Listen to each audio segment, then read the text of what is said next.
Assalamualaikum warahmatullahi wabarakatuh. Alhamdulillahi rabbil alamin. Wa bihi nasta'inu ala umuri dunya waddin.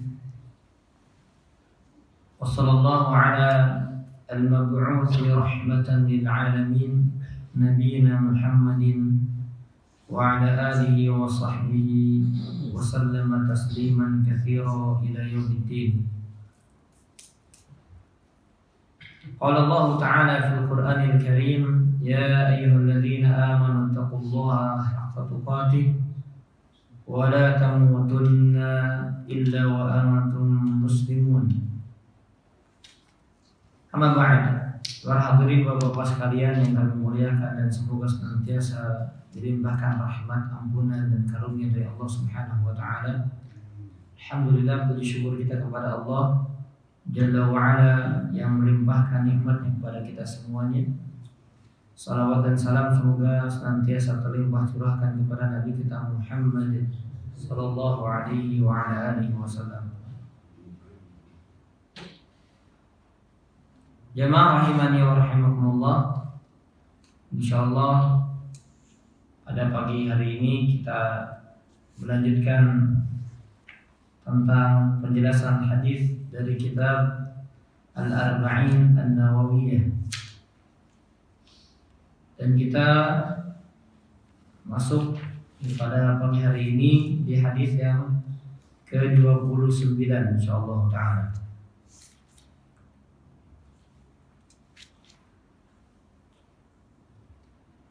Baik jemaah azanillahu ya ajma'in. Di dalam hadis yang ke-29 ini, maksud dari hadis yang ke-29 adalah berkaitan dengan abwabul khair, pintu-pintu kebaikan yang disebutkan beberapa oleh Rasulullah sallallahu alaihi wasallam.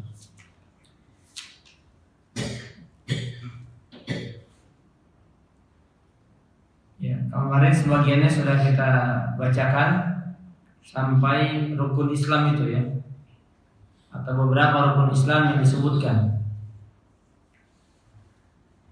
Baik, jemaah azanillahu iyyakum ajma'in. Rasulullah sallallahu alaihi wasallam mengatakan tentang surga. Kata beliau, surga itu la yasirun. Surga itu perkara agung, perkara besar, tetapi itu mudah. Jadi surga itu mudah kalau dilihat dari satu sisi. Ala man yassarahullah, bagi siapa yang Allah mudahkan untuknya.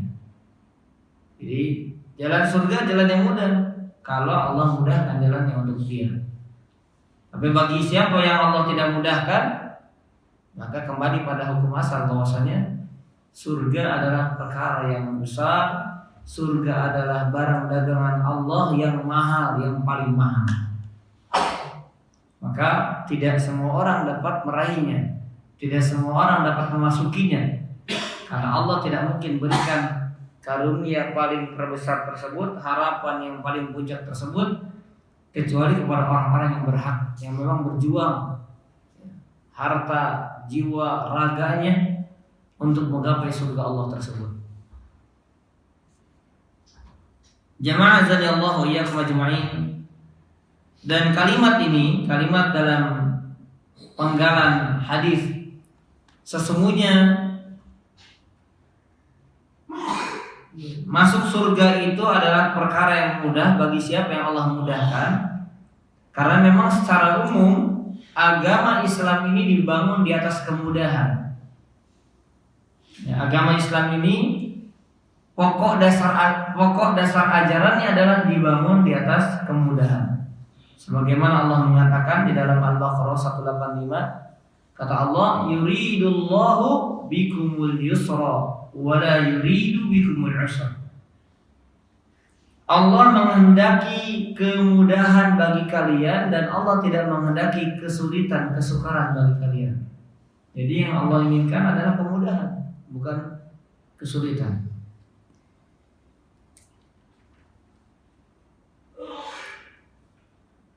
Baik, kemudian Rasulullah Shallallahu Alaihi Wasallam juga mengatakan yassiru wala tu'assiru. Kata Nabi, permudah jangan dipersulit. Jadi kalau ada urusan bisa dipermudah, permudah, jangan dipersulit.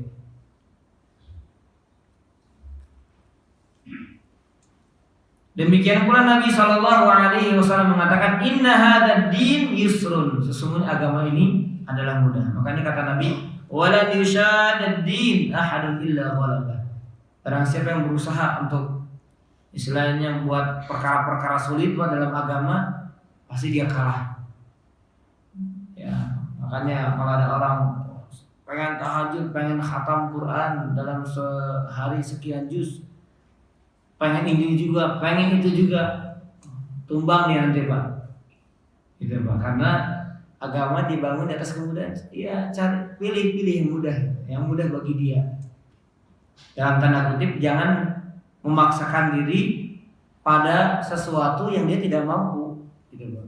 Itu sampai sebegitu Islam mengajarkan kita. Walaupun ibadah jelas disyariatkan, dianjurkan, Islam motivasi, Islam dorong untuk kita berkualitas dalam beribadah dan juga kuantitasnya kita jaga. Tetapi kalau itu tidak mudah baginya, maka justru akan membuat dia tumbang, guncang dan tumbang. Baik, ya ma'azani Allah wa iyyakum ajma'in. Maka kemudian yang mudah tersebut, yang kata Nabi mudah, Nabi jelaskan apa saja engkau beribadah kepada Allah, tidak berbuat syirik, engkau mengerjakan salat, engkau menunaikan zakat, puasa Ramadan, haji. Ya. Ini jalan-jalan, jalan menuju surga.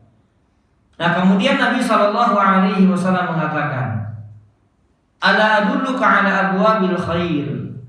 Maukah aku tunjukkan kepada pintu-pintu kebaikan, jalan-jalan kebaikan?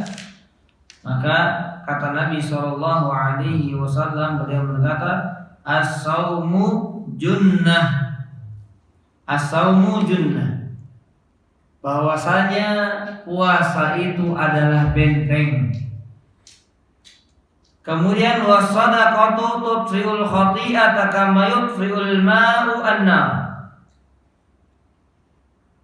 Sedekah menghapuskan kesalahan sebagaimana air itu memadamkan api. Jadi sedekah memadamkan kesalahan sebagaimana air memadamkan api. Ya, kita bacakan sampai akhir. Wa shalatur rajul fi jawfil lail. Kemudian salatnya seorang di pertengahan malam, di bagian malamnya. Kemudian Nabi Shallallahu Alaihi Wasallam membaca sebuah ayat dalam surat As-Sajdah, yaitu ayat yang ke-16-17, tatajafa junubuhum 'anil madaji'i yad'una rabbahum khawfan wa tam'an wa mimma razaqnahum yunfiqun. Ini di antara jalan kebaikan, Pak ya. Lambung-lambung mereka jauh dari ranjang. Dalam rangka apa? Bangun, Pak. Maksudnya mereka meninggalkan ranjangnya, mereka meninggalkan tidurnya, kenikmatan dunia, dan mereka tinggalkan untuk kemudian berdiri bersimpuh di hadapan Allah. Yad'una rabbahum, mereka memohon kepada Allah, minta sama Allah dalam keadaan dengan dipenuhi rasa takut, dipenuhi rasa harap. Dan mereka menginfakkan sebagian apa yang kami karuniakan kepada mereka. Ini jalan kebaikan. Ya. Kemudian Nabi mengatakan lagi, maukah aku kabarkan kepada kalian tentang pokok dari semua urusan, tiangnya, kemudian puncaknya apa? Maka kata Nabi SAW, semua urusan itu ada dalam Islam.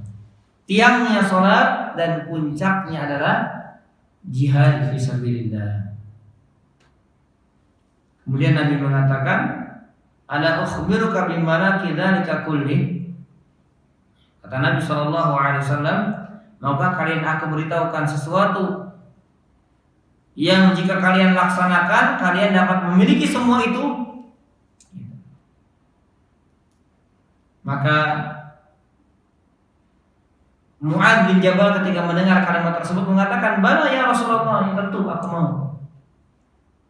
Maka memegang lisannya, memegang lidahnya, "Kufa 'alaika hadza," jaga ini. Ya, jaga lisan ini. Kata Nabi sallallahu alaihi wasallam. Maka kata Mu'adz, "Wahai Nabi Allah, apakah kita akan dihukum, disiksa hanya karena pembicaraan, hanya karena omongan kita ini? Hanya karena lisan kita ini?" Maka kata Rasulullah sallallahu alaihi wasallam, "Saqilat ka ummuk." Ya, saqilat ka ummuk di sini bisa kalimatnya ibumu kehilanganmu. Ada yang memaknai maksudnya engkau mati, ibumu kehilanganmu karena engkau mati, tapi matinya mati fisabilillah, mati syahid. Maka kata Nabi sallallahu alaihi wasallam, tidaklah manusia itu diseret, Pak, disungkurkan wajah-wajah mereka kecuali karena buah akibat daripada lisan-lisan mereka. Itu kata Nabi sallallahu alaihi wasallam. Jadi Mu'adz pertama heran gitu, Pak ya. Apakah cukup dengan lisan kita bisa mendapatkan itu semuanya? Maka kata Rasul, ya kemudian kata Mu'adz, apakah orang itu akan dihukum hanya karena lisan, cuma lisan, dia nggak zina, nggak mencuri dan seterusnya. Maka kata Nabi SAW, orang itu banyak disungkurkan ke dalam neraka Allah hanya karena sebab lisan-lisan mereka, pembicaraan-pembicaraan mereka. Baik jemaah azani Allah wa iyyakum ajma'in. Dalam hadis ini Rasul sallallahu alaihi wasallam menjelaskan, menyebutkan beberapa pintu-pintu kebaikan. Ya, walaupun memang tidak sebanyak kalau kita gabungkan dari hadis-hadis yang ada. Yang pertama, Nabi sallallahu alaihi wasallam beliau mengatakan as-saumu junnah, bahwasanya saum itu perisai. Ya, saum itu benteng, Pak. Nah, pertanyaannya benteng di dunia atau benteng di akhirat? Maka jawabannya di dunia dan di akhirat. Di dunia dan di akhirat. Jadi puasa membentengi seorang hamba di dunia dari kemaksiatan, dari dosa.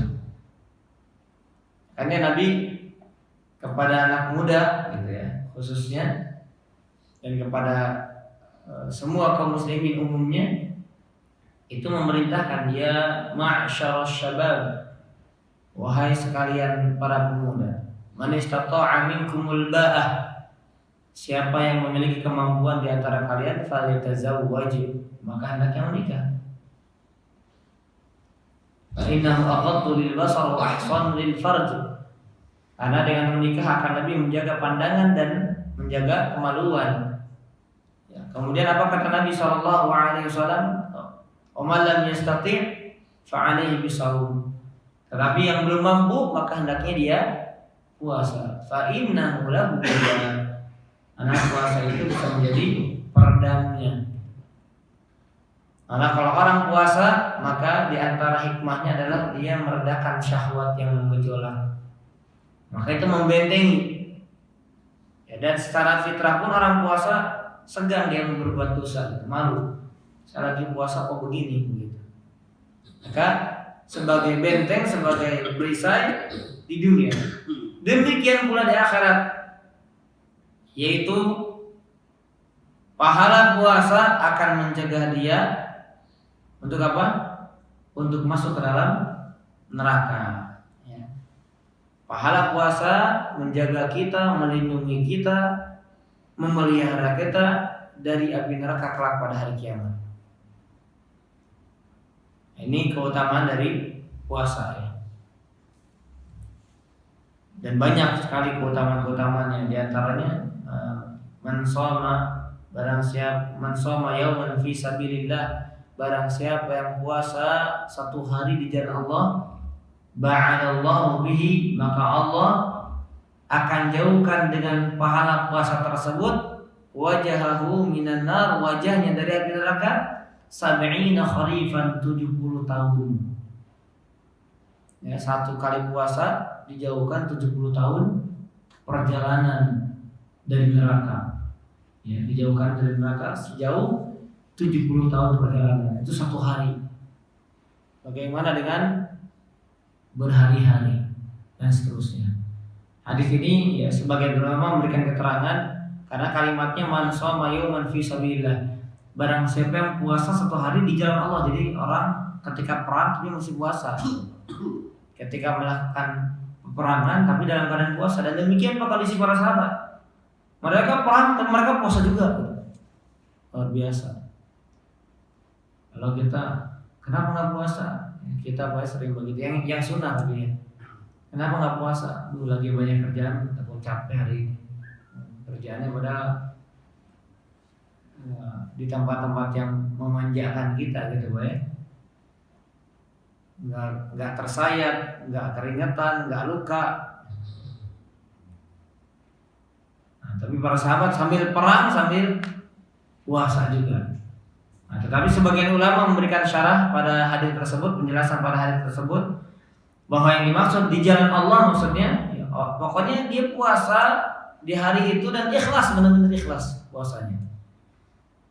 Dan tentunya sesuai dengan tuntunan Rasul Shallallahu Alaihi Wasallam. Dan tidak ada perkara-perkara yang merusak puasanya.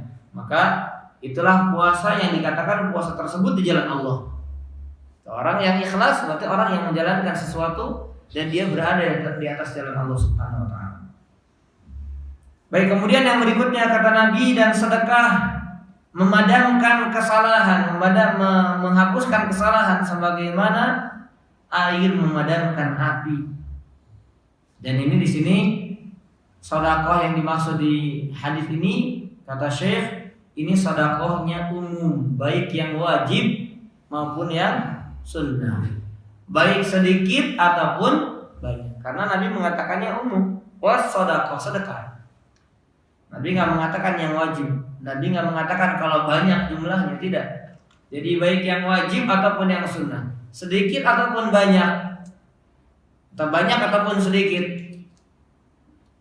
Maka sedekah tersebut diantara keutamaannya akan menghapuskan kesalahan, akan menghilangkan kesalahan, akan memadamkan kesalahan, sebagaimana air memadamkan api.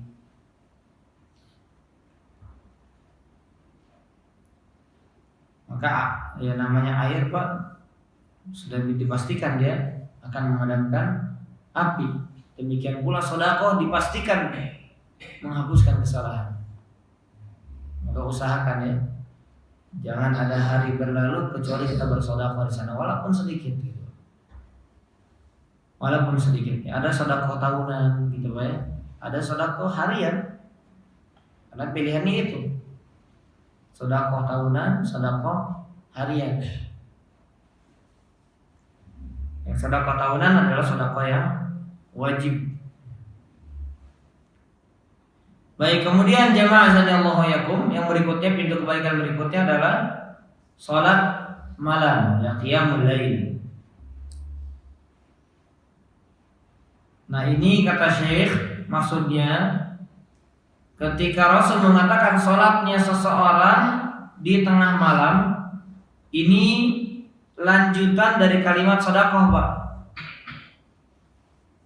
Jadi maksudnya apa? Maksudnya sebagaimana sedekah itu bisa menghapuskan kesalahan, demikian pula apa? Demikian pula apa? Salat malam. Jadi was-shadaqatu tudfi'u al-khati'ata kama yudfi'u al-ma'u an-nar.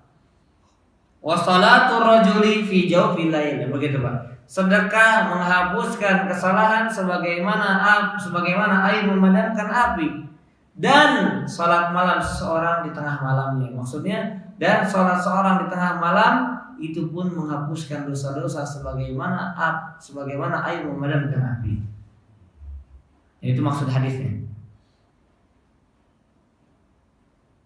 Nah, jamaah azani Allah wa jama'in. Ya, kemudian Rasul Shallallahu Alaihi Wasallam membacakan ayat ya, di dalam surat As-Sajdah tadi yang kami sudah artikan ya. Dan di sini tentunya menunjukkan ayat ini menunjukkan keutamaan sholat malam. Ayat ini menunjukkan akan keutamaan sholat malam.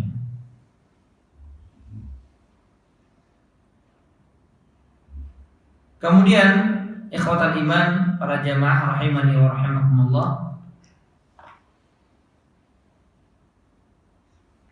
Rasul mengatakan tentang 3 perkara. Yang pertama, pokok semua urusan, kepala semua urusan.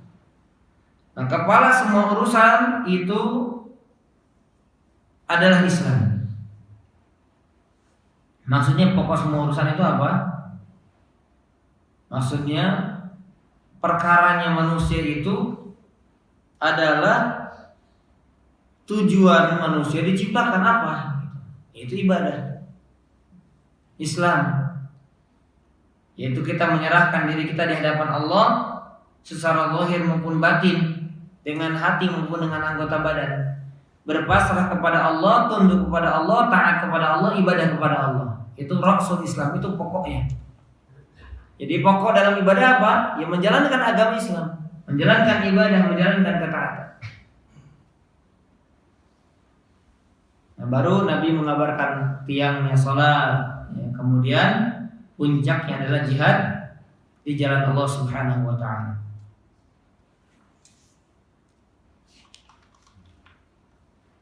Baik, kemudian jamaah azanillahu iyyakum, penting juga kami singgung kalimat berikutnya. Insyaallah hadisnya cukup panjang ya. Bahwa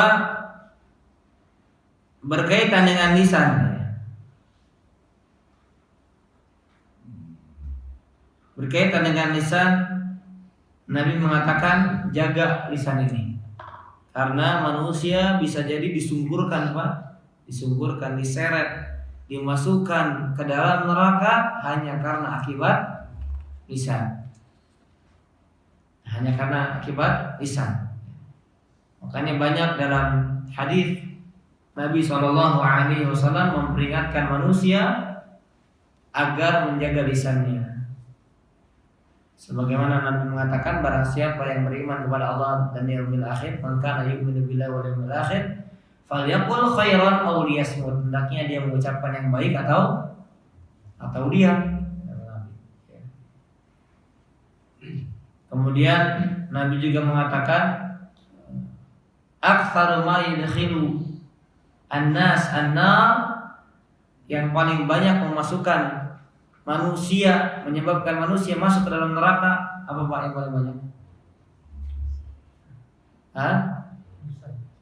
Al-lisan wal farj. Ya, lisan dan kemaluan. Itu yang paling banyak menyebabkan manusia masuk ke dalam neraka. Sebaliknya, aktsaru ma yadkhilu an-nas al-jannah, yang paling banyak memasukkan manusia, menyebabkan manusia masuk ke dalam surga adalah taqwallah wa husnul khuluq. Takwa kepada Allah dan akhlak yang baik. Itu amalan yang paling banyak menghantarkan manusia masuk dalam surga. Coba usahakan ini Pak, karena itu penyebab utamanya. Masuk manusia masuk surga itu diantara sebab utamanya adalah takwa kepada Allah dan punya akhlak yang baik.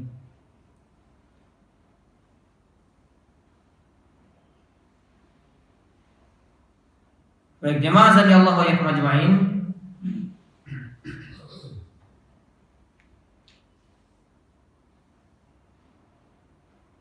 Ketika Nabi, jadi tadi kan ini Pak ya, Nabi menjelaskan tentang ibadah Pak ya.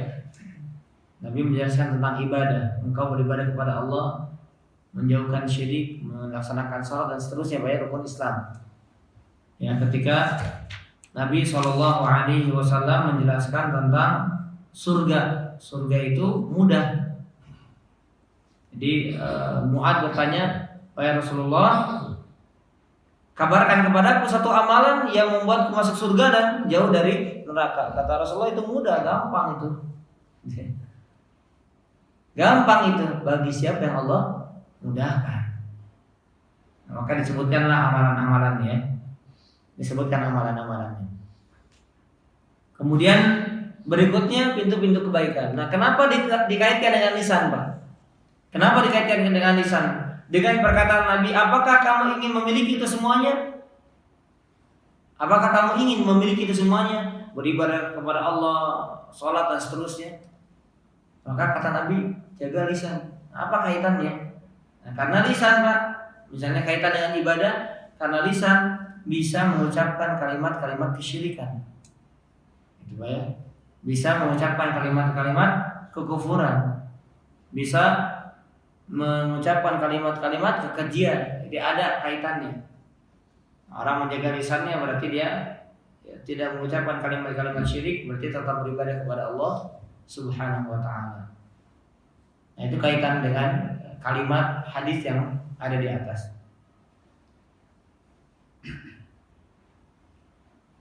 Baik, kemudian para hadirin jamaah azani Allah yakum, kita bacakan faedah-faedah hadisnya.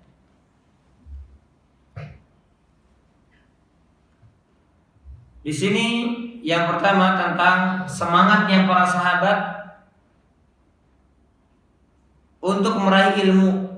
Lagi-lagi ini sering disampaikan. Bagaimana para sahabat itu haus akan ilmu. Makanya mereka banyak bertanya kepada Nabi Sallallahu Alaihi Wasallam tentang ilmu.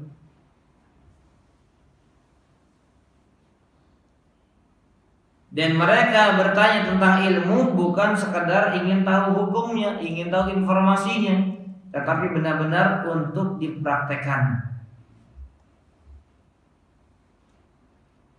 Karena ada sebagian kita, Pak, bertanya tentang ilmu, mencari ilmu, tapi untuk sekedar tahu aja gitu, Pak. Bukan untuk diamalkan. Ya, bahkan ada sebagian, dan saya pernah mendapatkan itu ya, salah satu santri dulu pernah. Kenapa mondok? Jadi saya suka diajak diskusi sama keluarga gitu ya. Karena saya nggak punya ilmu, jadi suka kalah debat. Jadi nyari ilmunya biar menang debatnya gitu. Ini biar menang debat, bukan untuk diamalkan. Maka Nabi pernah mengancamnya, antara bala ilm lima ribil ulama waliyubah bihin nas. Ya, orang yang mencari ilmu untuk mendebat ulama dan untuk menyombongkan diri di depan manusia, itu cabut keberkahannya. Celaka dia cari ilmunya karena salah dalam niatan dan maksudnya. Ya, ilmu itu kan cuma sebagai sarana, Pak. Ilmu bukan tujuan. Ilmu bukan tujuan, ilmu untuk diamalkan. Ya sama seperti baca Quran, Pak. Yang perlu kami ingatkan. Ya, entah saya sudah sampaikan di sini atau belum, gitu ya. Baca Quran itu hanya sebagai sarana, bukan amalan, Pak. Baca Quran itu, Pak. Amalan itu adalah mengamalkan apa yang kita baca dari Quran. Ya, makanya sebagian salaf berkata, Pak, banyak manusia menjadikan bacaan Quran itu sebagai amalan. Mohon diperhatikan, Pak. Tidak sedikit manusia atau banyak manusia menjadikan bacaan Quran itu sebagai amalan. Padahal amalan adalah mempraktekkan apa yang mereka baca dari Quran. Ya. Jadi banyak mereka membaca Al-Quran dan menganggap itu sebagai amalan.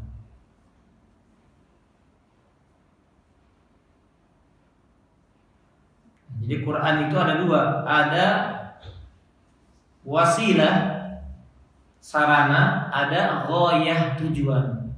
Wasilahnya adalah qiraatul Quran. Quran dibaca, itu wasilahnya. Jadi kalau kita selama ini sibuk baca, ada anak yang diarahkan hafalkan, berarti mereka selama ini baru sibuk pada apanya Pak? Pada sarana wasilahnya saja. Apa goyahnya? Apa tujuan utamanya? Tujuan utamanya dua, tadabbur dan amal. Ditadaburi dan diamalkan. Dan banyak manusia masih punya PR untuk masalah ini kita, Pak. Jadi dibaca, tapi nggak berusaha direnungi, dihayati, ditadaburi, dan tidak berusaha diamalkan. Nah kita makanya amalan kita terbatas karena ya bacaan kita terhadap Quran juga terbatas. Jadi gimana mengamalkan amalan-amalan lain? Sedangkan Quran kita nggak paham, padahal itu petunjuknya di situ begitu Pak. Ya, maka dari sini luangkan waktu Pak ya, minimal baca terjemahnya, baca tafsir singkatnya. Itu sangat minimal. Karena kalau tadabbur yang sesuai yang diharapkan ya dia merenungi dari sisi bahasanya, sisi pendalamannya. Tapi itu kan kelasnya kelas ulama ya.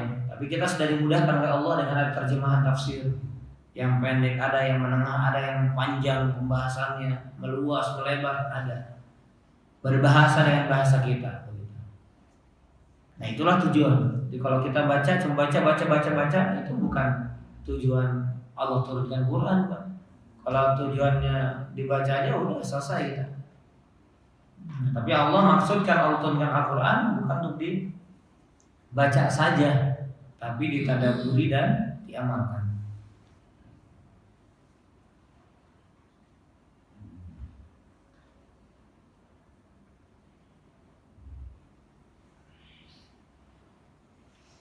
Kemudian yang kedua, tingginya cita-cita harapan Mu'adz bin Jabal, di mana beliau tidak pernah bertanya kepada Nabi tentang urusan dunia, nggak pernah.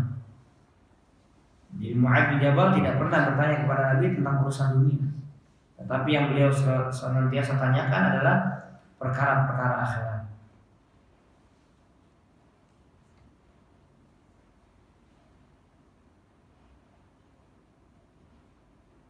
Dan Mu'adz bin Jabal di antara salah satu fuqaha, ulamanya dari kalangan sahabat.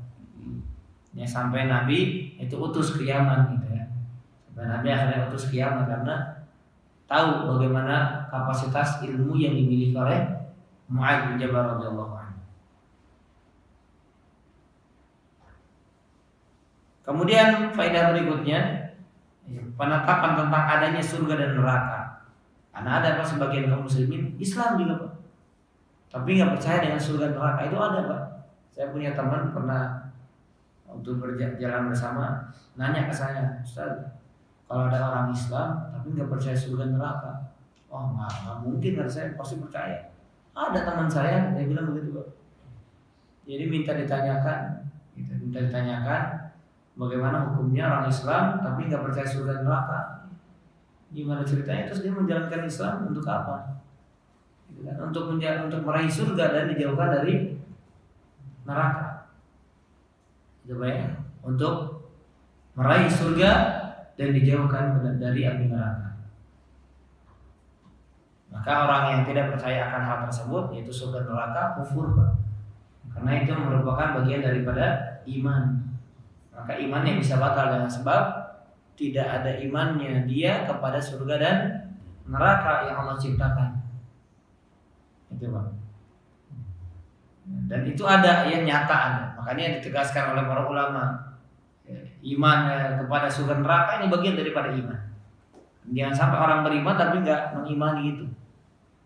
Ya kok bisa? Saya bertanya-tanya juga kok bisa orang Islam kepercaya surga neraka. Kalau selain kita, selain dari Islam, ya aneh gitu kan. Bahkan yang mengatakan hidup itu tidak hakiki. Sama seperti surga neraka, mati nggak ada. Jadi ini semuanya bukan hakikat semuanya gitu.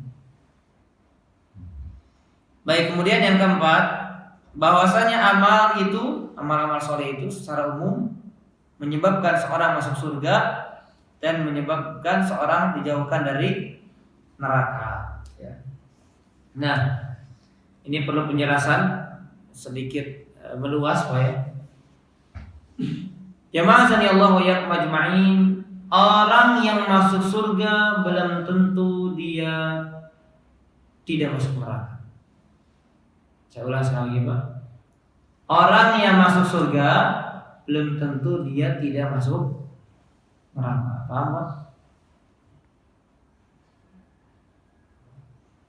Orang yang masuk surga belum tentu dia tidak masuk neraka. Maksudnya bisa jadi dia masuk neraka dulu sebelum surga. Bahkan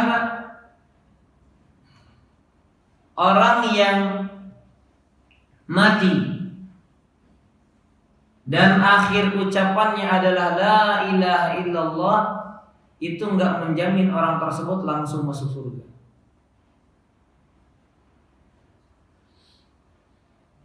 Jelas sampai ya? Kan Nabi mengatakan man kana akhiru kalamihi la ilaha illallah dakhala jannah. Barang siapa yang akhir ucapannya la ilaha illallah pasti masuk surga. Tapi enggak mesti langsung masuk surga, Pak. Enggak menjamin dia langsung masuk surga. Sekalipun kalimat akhirnya adalah la ilaha illallah. Itu, Pak. Jangankan orang yang akhirnya la ilaha illallah. Orang yang jelas-jelas mati syahid aja enggak langsung. Ketika Rasul mengatakan apa? Kalau dia punya hutang, gitu Pak. Itu kan diantaranya, Pak ya. Walaupun ya, syahid itu langsung gitu Pak. Tapi kalau dia punya urusan sama manusia, Pak, kezaliman sama manusia, ya hutang diantaranya, itu orang yang harus masuk surga langsung gitu Pak. Mati syahid jelas Pak. Tumpah darahnya di jalan Allah. Dia relakan tinggalkan keluarganya, hartanya, jiwa raganya di jalan Allah, untuk di jalan Allah, tapi nggak mesti langsung masuk surga kalau dia ada urusan itu. Ya, na'udzubillah. Maka jamaah azani Allah wa yakum ajma'in, inilah puncak harapan seorang hamba muslim adalah masuk ke dalam surga Allah dan dijauhkan dari neraka Allah Subhanahu wa taala. Jadi minta, makanya ketika kita minta sama Allah, bukan minta masuk surga aja Pak, bukan. Tapi juga minta agar kita dilindungi dan tidak masuk ke dalam neraka, begitu Pak. Ya Pak ya. Jadi kita bukan minta surga saja, tapi kita minta perlindungan dari Allah agar kita tidak masuk ke dalam neraka. Sebagaimana doa yang dikatakan orang doa sapu jagat gitu Pak ya. Doa andalan, doa yang di antara doa yang paling banyak dibaca Nabi juga ini Pak. Rabbana atina fid dunya hasanah wa fil akhirati hasanah wa qina adzabannar. Ya Allah, ya Tuhan kami, berikan kebaikan kami di dunia, kebaikan di akhirat, dan pelihara kami dari neraka. Itu Pak ya. Berikan kebaikan di akhirat dan pelihara kami dari neraka. Karena orang bisa jadi dapat kebaikan di akhirat tapi masuk neraka dulu, diadab dulu, disiksa dulu, dihukum dulu akibat daripada dosa-dosanya. Ya, walaupun di sini Nabi menetapkan bahwasanya orang yang beramal, Nabi tetapkan dia akan masuk surga dan dijauhkan dari neraka. Jadi orang itu dengan amalannya menyebabkan masuk surga, menyebabkan dia dijauhkan dari api neraka. Baik, dari faedah yang keempat ini jamaah azanillahu wa yakum,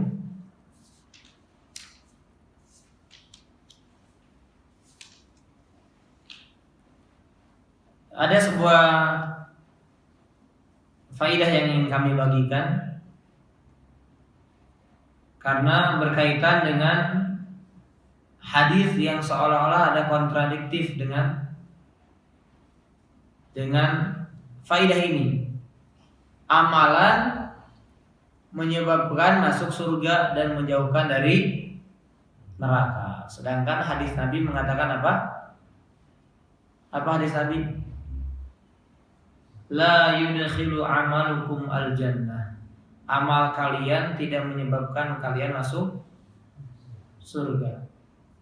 Bukan amalan yang menyebabkan kalian masuk surga, itu kata Nabi. Jadi kan kontra apa ya?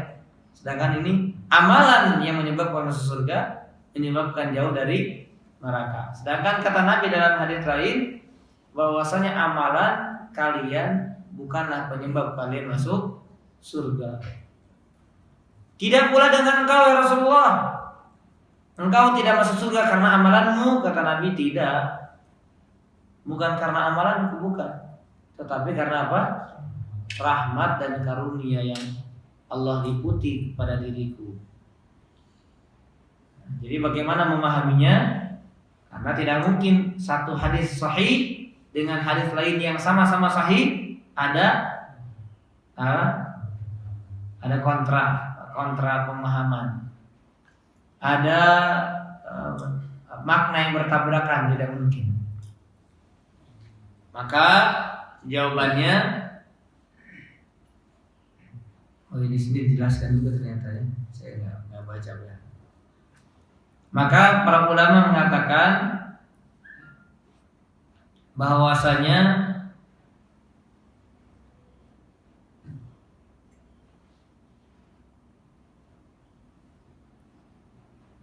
surga Allah Subhanahu wa taala dimasuki dengan rahmatnya. Nah, lalu apa maksud dari hadis amalan memasukkan ke dalam surga? Maksudnya adalah amalan tersebut yang menyebabkan Allah merahmatinya. Dengan rahmatnya dia masuk ke dalam surga. Jadi amalan itu untuk meraih rahmat Allah. Itu kan tujuannya. Jadi orang itu beramal kan ada tujuannya. Di antara tujuan adalah apa? Menggapai ridho dan rahmat dari Allah. Kalau Allah ridho, kalau Allah kasih rahmat, dengan sebab itu dia masuk ke dalam surga. Makanya ada orang yang beramal amalan sedikit, Pak. Bahkan baru satu amalan dia masuk surga. Kenapa? Amalan tersebut membuat Allah merahmatinya.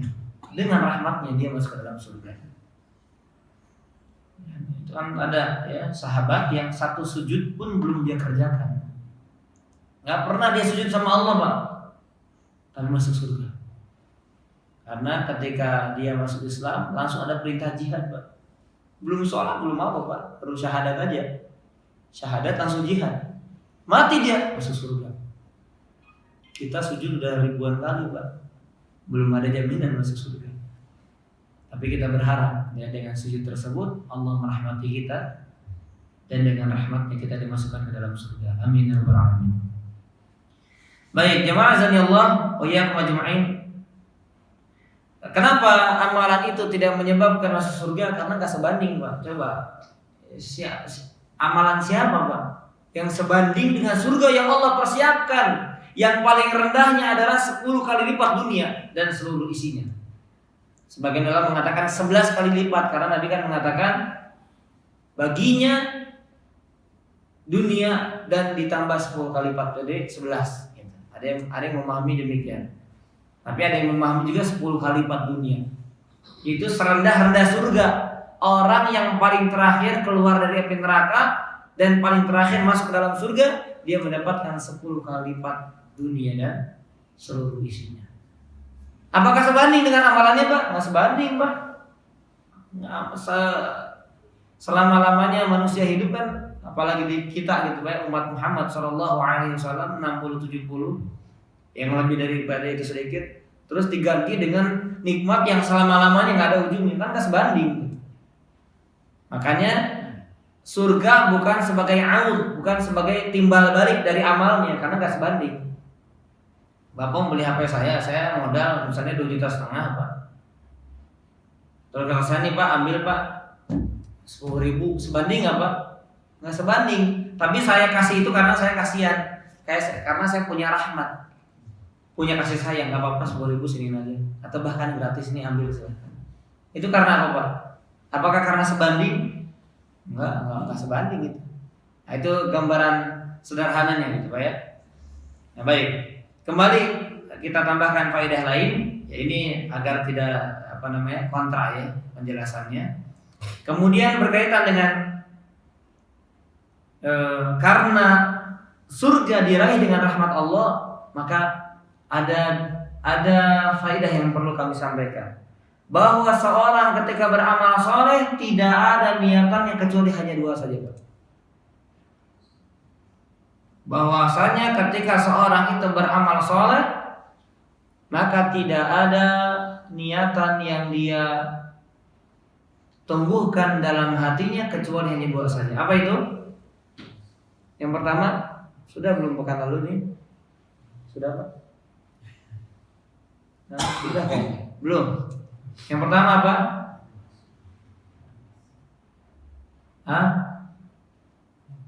Meraih ridha Allah. Niatan, kita bicara niatnya apa? Bukan orang itu beribadah syaratnya apa? Niat dan ikhlas dan ittiba, mengikuti Nabi. Nah ini ketika dia berniat, niatnya apa? Gitu, Pak. Ikhlas itu apa? Yang pertama, seorang itu beribadah kepada Allah niatnya karena ingin mendapatkan ridha Allah. Yang pertama. Yang kedua, bukan, itu syarat diterima ibadah.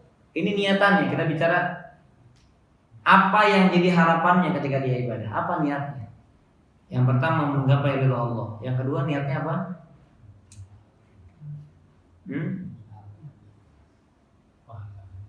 Pahala. Pahala itu apa? Surga. Itu lebih lebih khusus ya. Umumnya adalah al-ujur al-ukhrawiyah, balasan-balasan akhirat. Semua bentuk balasan akhirat boleh kita niatkan dari amal ibadah yang kita kerjakan. Cuma dua, Pak. Cuma dua saja, nggak boleh yang lain. Mendapatkan ridha Allah dan mendapatkan ganjaran balasan yang berkaitan dengan balasan akhirat, bukan balasan dunia. Kan balasan akhirat bukan surga, puncaknya surga. Lebih puncaknya lagi adalah memandang wajah Allah. Itu paling puncaknya. Bukan masuk surga, Pak. Tapi apa? Memandang wajah Allah. Tapi memandang wajah Allah yang harus masuk surga dulu. Cuma puncaknya kita nggak katakan surga, karena Allah sendiri yang mengatakan lilladzina ahsanul husna wa ziyadah. Orang yang melakukan kebajikan, amal-amal soleh, baginya surga dan ada tambahan. Berarti kan itu puncaknya, Pak. Itu puncaknya. Apa itu? Wa ziyadah adalah melihat wajah Allah Subhanahu wa taala. Ya sebagaimana Nabi SAW mengisahkan tentang surga. Nanti orang-orang idza dakhala ahlul jannah al-jannah, ketika para penghuni surga semuanya sudah masuk ke dalam surga, maka Allah Subhanahu wa taala mengatakan kepada mereka, ya, mengatakan kepada mereka dan mereka memuji Allah. Mereka memuji Allah Subhanahu wa taala karena sudah masuk surga dan diselamatkan dari neraka. Maka Allah berkata kepada mereka, ala azidukum, wahai sekalian para penghuni surga, maukah aku tambahkan kepada kalian? Heran, kaget, Pak, mereka semuanya, Pak. Semoga yang diantara yang kaget tersebut adalah kita ini. Amin ya rabbal alamin. Ala azidukum, maukah aku tambahkan kepada kalian? Maka semua terheran-heran, semua terkagum-kagum. Dan mereka mengatakan, ala tudkhilunal jannah, bukankah engkau wahai Rabb telah masukkan kami ke dalam surga? Kami sudah di surga ya Allah, apalagi? Wa tunjina 'anil nar, dan engkau sudah menyelamatkan kami dari neraka, apalagi ya Allah? Udah cukup ini udah. Wah, udah luar biasa ini. Masuk surga diselamatkan dari api neraka sudah. Maukah aku tambahkan? Itu Allah tawarkan, mau nggak ada tambahan? Udah bidadari, udah segala macam, Pak. Mau nggak ditambahkan? Maka Allah buka tirainya, hijabnya, dan setiap penghuni surga memandang kepada wajah Allah. Dan itulah kenikmatan yang paling puncak. Allahumma inna nas'aluka ladzatan nadhari ila wajhik. Semoga kita termasuk orang-orang yang Allah karuniakan hal tersebut. Amin ya rabbal alamin. Dan mudah-mudahan kita tidak termasuk orang-orang yang terhalang dari memandang wajah Allah. Karena ada orang-orang yang dihalangi tidak bisa melihat wajah Allah. Wajah Rabbnya, wajah Khaliknya. Makanya itu di antara doa Nabi, Pak. Allahumma inni as'aluka ladzatan nazari ila wajhik. Ya Allah, aku memohon kepadamu untuk menikmati lezatnya memandang, ladzatan nazar, lezatnya memandang ila wajhik, kepada wajahmu. Itu puncaknya, ya puncak. Adapun berkaitan dengan tadi yang pertama ridho Allah, Pak ya. Karena ada apa, kenapa kita katakan yang kedua ini, Pak? Kenapa kita katakan yang kedua ini yang berkaitan dengan balasan-balasan akhirat? Karena ada orang, Pak, bahkan itu jadi syair, bahkan jadi bacaan-bacaan yang dilakukan yang jadi dianggap wirid oleh sebagian orang. Maaf, di sebagian pemahaman dari sufisme, tasawuf. Mereka mengatakan apa? Mereka mengatakan lastu lil firdausi ahla. Ilahi lastu lil firdausi ahla wala aku ala narin jahimi. Ya Allah, aku enggak pantas masuk surga Firdaus, tapi enggak kuat masuk neraka. Terus mau kemana? Coba ya, mau kemana kita? Enggak pantas masuk surga, kemudian enggak kuat kalau masuk neraka, gitu. Itu jadi bacaan mereka. Nah, jamaah sallallahu alaihi wasallam, sampai ada perkataan, dan ini dari zaman dulu, Pak, sampai ada perkataan ditanyakan kepada salah seorang syekh, ada orang berkata, ya Allah, aku beribadah kepadamu hanya atas dasar kecintaanku kepadamu. Maka seandainya jika aku beribadah kepadamu bukan atas dasar kecintaan kepadamu, yaitu karena ingin mengharapkan surga, maka haramkan aku masuk surga. Dan jika aku beribadah kepadamu hanya karena takut, ada dasar karena takut masuk neraka, maka masukkan aku ke dalam neraka. Ada orang mengatakan begitu, Pak. Jadi jadikan aku beribadah kepadamu atas dasar cinta, ridho kepadamu, dan ridho aja. Makanya sebagian mereka singkatnya mengatakan apa? Ya pokoknya saya ridho, menggapai ridho Allah. Terserah Allah nanti kalau Allah masukkan saya neraka, kalau yang penting Allah ridho masukin saya neraka. Coba sampai segitunya orang menyimpang gitu, Pak. Ya, pemahaman sesat dan menyesatkan ini, Pak. Bukan sesat dia yang sesat saja, tapi pemahaman ini menyesatkan manusia dari jalan Allah. Nah, maka kita tegaskan ini, Pak. Orang beramal saleh, mengerjakan suatu ibadah, niatnya dua. Yang pertama, menggapai ridho Allah. Allah mengatakan dalam sebuah ayat, wa may yaf'al dzalika ibtigha'a mardatillah. Surat An-Nisa kalau tidak salah. Penggalan ayat, saya lupa ayat berapa. 144 kayaknya. La khairan fi katsirin min najwahum. Di ujung ayatnya, wa may yaf'al dzalika ibtigha'a mardatillah. Barang siapa yang mengerjakan itu untuk mengharapkan ridho Allah. Berarti Allah memuji orang-orang yang beramal dengan harapan menggapai ridho Allah. Harapannya menggapai ridho Allah. Ya, kemudian yang kedua niatannya adalah menggapai pahala-pahala atau balasan-balasan akhirat. Balasan akhirat puncaknya surga, lebih puncaknya lagi memandang wajah Allah. Tetapi mulai dari mana? Nikmat kubur. Gitu, Pak. Nikmat kubur itu udah mulai kenikmatan akhirat. Boleh kita berharap itu ketika kita beribadah, boleh. Ya Allah, agar dihindarkan dari azab kubur, boleh. Kenapa? Karena itu ganjaran akhirat. Kalau dunia ya sudah tercemar niat kita berarti. Niat akhirat kita tercemar ketika kita ada harapan dari amal saleh kita yang berharap urusan-urusan dunia. Ya, kemudian ketika dibangkitkan nanti dihisab dengan hisab yang ringan.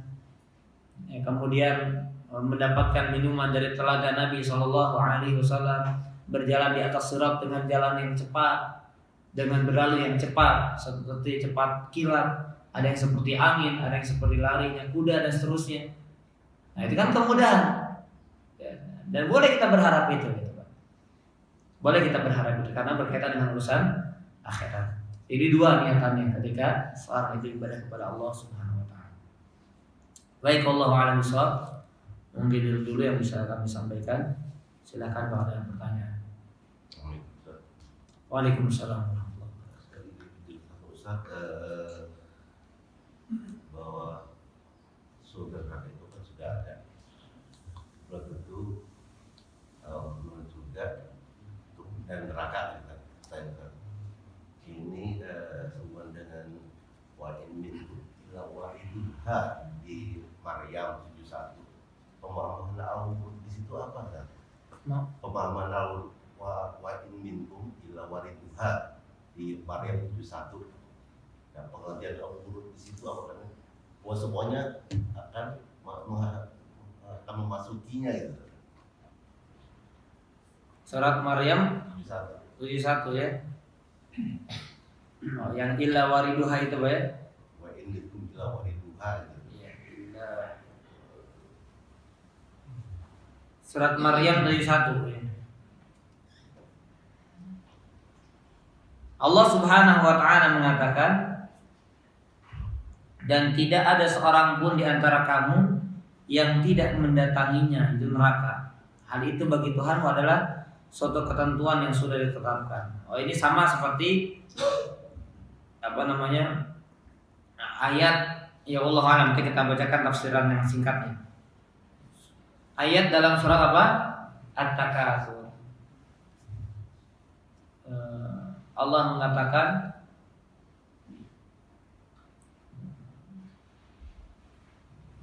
kalau ta'lamuna ilman yaqin la tarawunna jahim. Semua kalian pasti akan melihat jahim. Begitu ya. Jadi di sini ada ulama mengatakan orang mukmin melihat neraka enggak? Ada yang mengatakan lihat juga. Bukan orang penghuni neraka saja, tapi orang beriman juga diperlihatkan neraka. Agar mereka semakin bersyukur, alhamdulillah sudah Engkau selamatkan aku dari neraka. Gitu ya. Nah, tapi kalau di kalimat ini lebih mengerikan, bukan cuma lihat tapi masuk, gitu ya. Dan tidaklah ada seorang pun di antara kamu yang tidak mendatanginya, itu neraka. Ya. Nah, ini untuk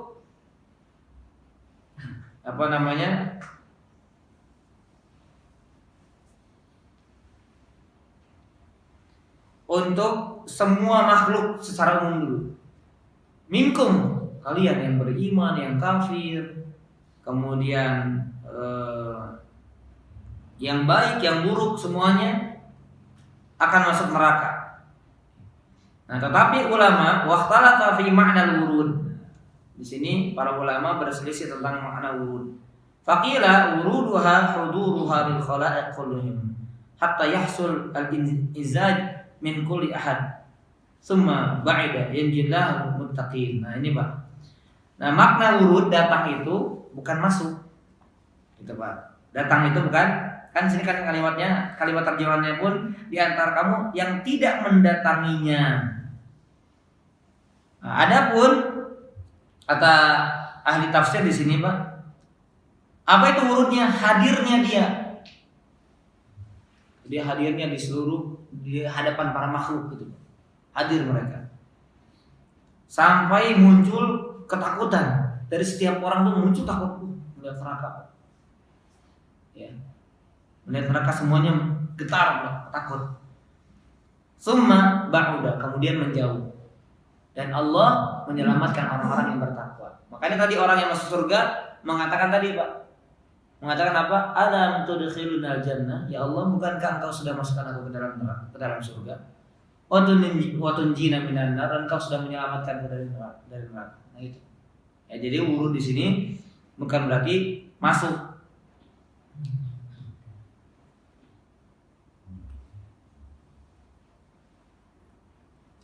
Ada juga yang mengatakan, tapi kila di sini kalau kata-katanya kila pendapatnya lemah Pak. Ada yang mengatakan ada orang beriman masuk ke dalam neraka juga Pak. Masuk juga ke dalam neraka orang beriman. Tetapi apa? Tetapi nerakanya bardan wa salama, dingin tapi menjadi keselamatan, sama seperti Nabi Ibrahim yang dimasukkan ke dalam api tapi ya keselamatan, nggak ada masalah. Ya baik, ini tafsirannya. Kemudian ada yang mengatakan waqila al-wurud maksud mendatangi adalah al-murur 'ala sirat, yaitu berjalan di atas sirat. Sedangkan sirat di mana, Pak? Di atas neraka jahanam, dibentangkan di atas neraka jahanam. Gitu. Ya, jadi ada kaitan. Wallahu a'lam bishawab. Itu yang dimaksud wurud. Jadi ada beberapa pendapat, cuma yang paling kuat adalah pendapat yang di atas dia dihadapkan di hadapan neraka, sama seperti ayat dalam surat At-Takatsur, "Tsumma la tarawunnal jahim." Semua mereka melihat neraka, tetapi diselamatkan sehingga mereka bersyukur. Ada yang dimasukkan dulu, ada yang jangkanya sekian, jangkanya sekian, dan seterusnya. Ada yang selama-lamanya orang kafir, orang munafik, orang murtad dan seterusnya. Allahu a'lam bishawab. Ya, silakan. Waalaikumsalam. Maaf, tadi ada penjelasan mengenai bahwasanya untuk membaca Quran itu bukan hanya sekedar dibaca, dan jika hanya membaca itu bukan suatu amalan. Namun ada hadis lain yang mengatakan jika membaca satu huruf mendapatkan 10 kebaikan. Apakah itu masuk amal atau jadi seperti kotak? Iya. Jadi maksudnya jangan jadi batasan gitu. Bukan berarti, nah itu saya pengen mengatakan juga. Jadi maksudnya membaca Quran amalan. Nah, adapun kalimat sebagian salaf mengatakan ini, perkataan ini dinukil oleh Al-Imam Ibnu Qayyim langsung. Ya, Al-Imam Ibnu Qayyim Al-Jauziyah dalam kitabnya Ad-Dawa wad-Dawa. Sebagian salaf mengatakan mereka manusia menjadikan Quran, bacaan Quran sebagai amalan. Ya. Jadi maksudnya mereka membatasi ketika baca Quran itu, ya ini saya beramal Quran dengan cara membacanya. Padahal bukan sebatas itu. Gitu. Nah, adapun baca apakah amalan? Amalan juga. Karena Allah juga mengatakan Iqra, bacalah. Berarti kan amalan. Apalagi Allah mengatakan warattilil Qur'ana tartila. Bacalah Al-Quran dengan tartil, amalan. Tapi itu baru sebatas pada apa? Pada wasilah tadi, pada sarana tadi, dan bukan tujuan Allah. Sekarang ini, kalau itu sebagai amalan dan tujuan, ya sudah, berarti selesai kita urusan. Sudah pernah khataman kita, sudah selesai. Tapi apakah kemudian baca itu jadi petunjuk bagi kita? Kita nggak bisa, kalau nggak tadabbur, nggak paham, bagaimana kita akan mengamalkan? Gitu. Ya, jadi tidak membatasi hanya pada bacaan, karena itu baru wasilah saja. Melainkan tujuan utamanya adalah ditadaburi. Orang yang tadabbur maka mau tidak mau baca, ya nggak? Tapi orang yang baca nggak mesti tadabbur, nggak mesti mengamalkan. Dan Rasul Shallallahu Alaihi Wasallam bahkan mencela orang yang baca, mencela orang yang menghafalkan Quran, dicela, bayangkan. Tapi tadabbur nggak ada yang dicela gitu kan? Karena dia menggunakan hati untuk mentadabbur ayat Allah, dan itu akan menghantarkan dia untuk beramal. Tapi kalau yang hafal kemudian yang baca dicela sama Nabi. Contohnya apa? Sesungguhnya ada sebagian kaum yang mereka membaca Quran, hafal bacaannya, tapi tidak sampai melewati tenggorokannya. Tuh, kata Nabi, mereka baca tapi nggak dapat apa-apa. Kenapa? Karena nggak sampai ke hati. Nah, kalau sampai ke hati namanya apa?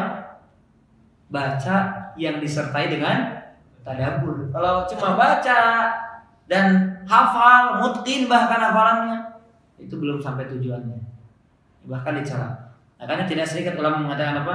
Rubba talil Quran wa huwa yal'an.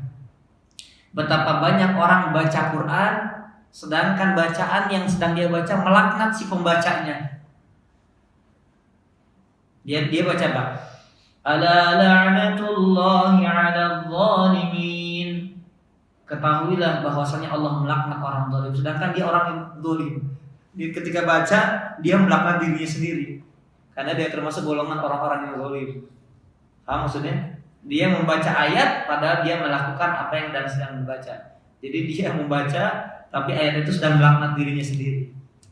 Karena tadi tidak mengamalkan, tidak paham dengan yang dibaca. Wallahu a'lam bishawab.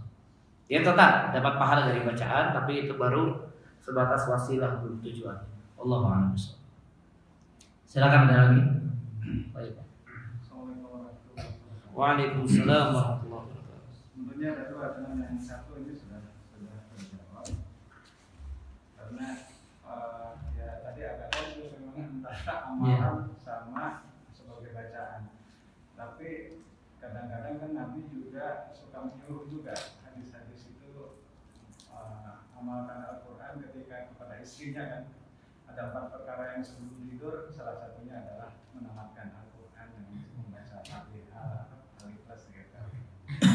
Tapi mungkin sudah jelas jadi intinya adalah berhenti di mana kan tujuannya kan. Saya pernah juga mendengar visi dari Quran bahwa orang yang hanya menghafal, tidak mentadabburi, tidak mengamalkan itu termasuk dosa juga. Nah ini cuma yang kedua Ustaz. Tadi kan setiap amal itu kan harus ada 2 niatnya itu. Yang pertama ridho, yang kedua pahala akhirat. Tapi kayak indikasi hadis-hadis yang lain kan ada, misalnya itu bagaimana memahaminya. Misalnya sedekah itu menghilangkan penyakit misalnya, atau berwasilah kita ingin sesuatu dengan amal. Nah itu bagaimana memahami antara itu dengan antara 2 ridho dan pahala akhirat saja. Jadi banyak ya hadis-hadis, bukan sedekah saja banyak ya, yang menjanjikan juga perkara duniawi gitu. Maka Syekh Muhammad bin Shalih Al-Utsaimin ketika beliau menerangkan perkara tersebut, itu didapatkan tapi bukan dijadikan niat tujuan. Nah maka ketika orang itu tidak dapat ganjaran duniawi, tidak berubah niatnya. Paham Pak? Sedekah itu ya seperti silaturahim. Man ahabba an yubsata lahu fi rizqi wa yunsa'u lahu fi athari falyasil rahimah. Barang siapa yang ingin cinta dipanjangkan, dibentangkan rezekinya, dipanjangkan usianya, maka hendaknya dia silaturahim. Makanya urusan dunia semua, panjang umur, harta, rezeki. Maka kata Nabi silaturahim lah. Berarti silaturahim lah demi mendapatkan itu kan begitu. Kalau kita pahami. Ya. Nah itu ya kalau kita katakan sederhana itu bonusnya di dunia. Kebaikannya di dunia yang Allah bisa jadi segerakan untuk sebagian orang, tapi Allah gak kasih untuk sebagian orang. Yang Allah pastikan adalah kalau dia ikhlas, kalau dia karena akhirat, nanti di akhirat Allah pastikan. Makanya kata Allah, innama dalam surah Al-Baqarah, dalam surah Ali Imran, innama tuwaffawna ujurakum yaumal qiyamah. Hanya saja pahala-pahala kalian, ganjaran-ganjaran kalian disempurnakan nanti di akhirat. Kenapa? Karena ada orang yang gak dibalas di dunia, gak dikasih sama Allah di dunia, tapi akhiratnya pasti nanti Allah kasih. Gitu kan. Nah, maka ini bukan menjadi tujuan utama. Kalau dapat alhamdulillah, kalau tidak berubah niatnya, karena niatnya tadi ridho Allah dan akhirat. Makanya yang salah adalah ketika menjadi tujuan, menjadi niatan, apalagi menjadi niatan utama. Itu salah. Dan Allah mengancam. Jadi nanti kalau kita memahami ini nggak apa-apa, karena Nabi berarti nanti bertabrakan dengan sebuah ayat dalam surat Hud kalau tidak salah.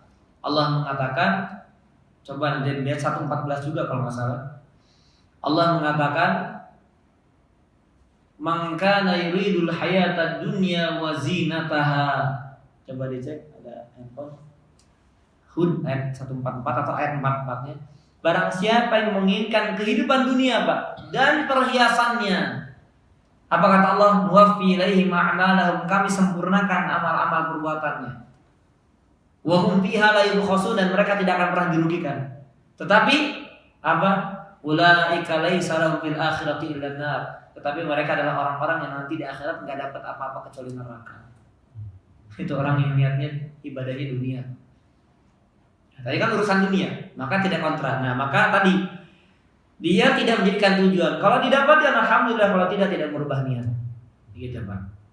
Sebagaimana sedekah. Makanya lalu bagaimana kita biar tahu nih, apakah saya sedekahnya karena ingin dibentangkan hartanya atau karena Allah? Nah, lihat nanti di akhirnya. Kalau harta tidak datang, Pak. Misalnya harta tidak datang, kemudian dia ngomel-ngomel, saya sudah sedekah, udah begini kok enggak. Nah, berarti dia niat tujuannya berarti dunia. Karena kalau dia tujuannya akhirat, nggak peduli. Allah kasih Alhamdulillah nggak kasih, dia nggak peduli. Karena bukan utamanya. Nah, makanya yang utamanya akhirat. Kita melihat ketika kita membaca doa tadi, Pak, Rabbana atina fid dunya hasanah. Ya Allah, berikan kebaikan di dunia. Sekali aja, Pak. Tapi kalau urusan akhirat 2 kali. Wa fil akhirati hasanah. Kebaikan di akhirat. Wa qina adzabannar. Dijaga dari neraka. 2 kali urusan akhirat. Dunia dapat kebaikan. Gitu. Ya. Nah, kalau seandainya jaminan adalah dunia, Rasul udah semuanya dapat, Pak. Nggak ngerasa miskin, nggak ngerasa susah, karena semua amalan dilakukan sama Nabi. Tapi Nabi sakit, Nabi susah, Nabi melarat, Nabi begini, Nabi begini, karena bukan itu yang Allah berikan. Yang tidak yang dunia yang tidak lebih berharga daripada sayap nyamuk. Begitu kita memahaminya, Pak. Sebagai penutup sedikit, Pak, maaf saya membacakan tadi. Nah, ini kalimatnya, Pak, lebih jelasnya, ada terjemahannya. Sebagian salaf berkata, Allah menurunkan Al-Quran untuk diamalkan, tetapi orang-orang malah menjadikan bacaan Al-Quran sebagai bentuk pengamalan. Nah, itu ya.